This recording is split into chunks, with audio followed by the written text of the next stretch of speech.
হোয়াটসঅ্যাপে হ্যাক থেকে বাঁচতে আপনারা কি করবেন সে বিষয়ে আজকে দেখাবো। আমরা অনেকেই হোয়াটসঅ্যাপ চালাই, আর হচ্ছে এইটাতে যদি কেউ আপনার এটা হ্যাক করতে চায় তাহলে আপনার ফোনটা কিন্তু তার হাতে হচ্ছে থাকতে হবে। এখন যখন তার হাতে এই ফোনটা থাকবে ঠিক তখনই হ্যাক করা সম্ভব। মানে হচ্ছে আপনার এই ফোনে যে একটা কোড আসবে, তার ফোনে তো সেই কোডটা নিতে হবে, বা আপনার ফোনটা কিন্তু তার হাতে নিতে হবে।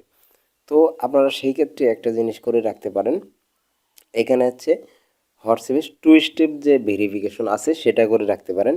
তো আমি সেই টু স্টেপ ভেরিফিকেশনটা দেখাচ্ছি। প্রথমে আপনারা আপনাদের যে হোয়াটসঅ্যাপ অ্যাপস আছে সেখানে তো চলেই যাবেন। তারপরে দেখেন এই উপরে হচ্ছে থ্রি ডট আছে, ওই থ্রি ডটে যেখানে ক্লিক করবেন। করার পরে এরকম অপশন আসবে, এখানে নিচেরটায় দেখেন সেটিং, এই সেটিংসে ক্লিক করবেন।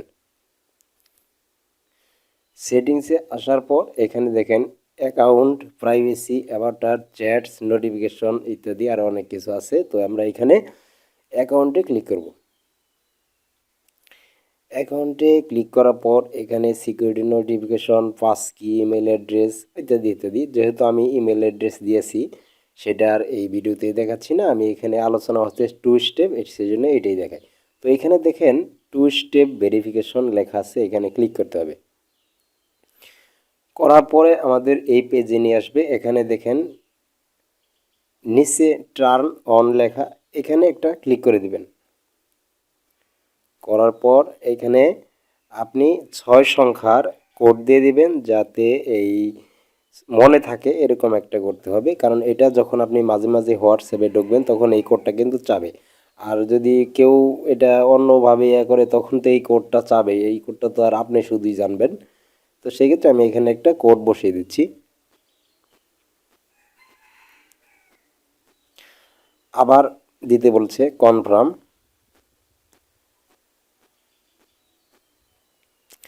এখন হচ্ছে সেভ করতে হবে।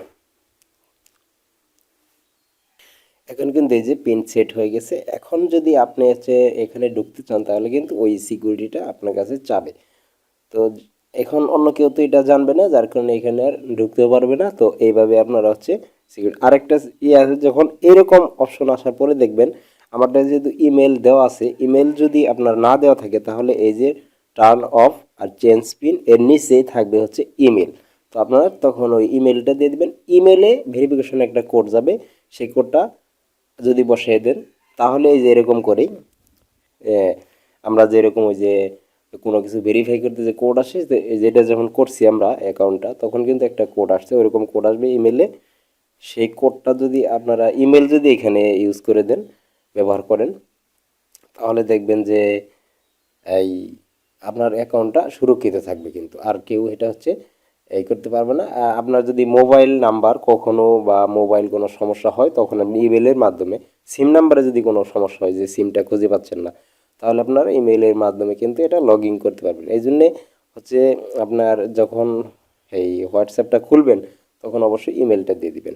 যার কারণে আপনার হচ্ছে যদি সিমটা কখনো মানে হারিয়েও যায় তখন কিন্তু আপনি এটা হচ্ছে রিকভারি করতে পারবেন। তো যাই হোক, এভাবেই আপনারা ফিডটা করে নেবেন। তো এখন যদি আমি এখানে ঢুকতে চাই, আমি ব্যাগে চলে গেলাম। এখন দেখেন আমি যদি এই যে হোয়াটসঅ্যাপে দেখেন এই যে কোড চাচ্ছে, তো আমি সব কেটে দিলাম। এখন যদি নতুন করে হচ্ছে হোয়াটসঅ্যাপে ঢুকি তাহলে দেখেন এই যে দেখেন কোডটা কিন্তু আমার চাচ্ছে। এখন যদি কোডটা না দিই তাহলে কিন্তু আর আমাকে এটা ব্যবহার করতে দেবে না। তো আমি কোডটা বসাই দিই। ওকে, এই যে আমার হয়ে গেল। হ্যাঁ, তো এইভাবেই আপনারা হচ্ছে ভেরিফিকেশনটা টু স্টেপ ভেরিফিকেশন করে নেবেন। তো আমার এই চ্যানেলে আরও কীভাবে নগদ অ্যাকাউন্ট পিন রিসেট করবেন, বিকাশের পিন রিসেট করবেন, এই ধরনের ভিডিও দেওয়া আছে, আপনারা চাইলে সেটা দেখে নিতে পারেন। আল্লাহ হাফেজ।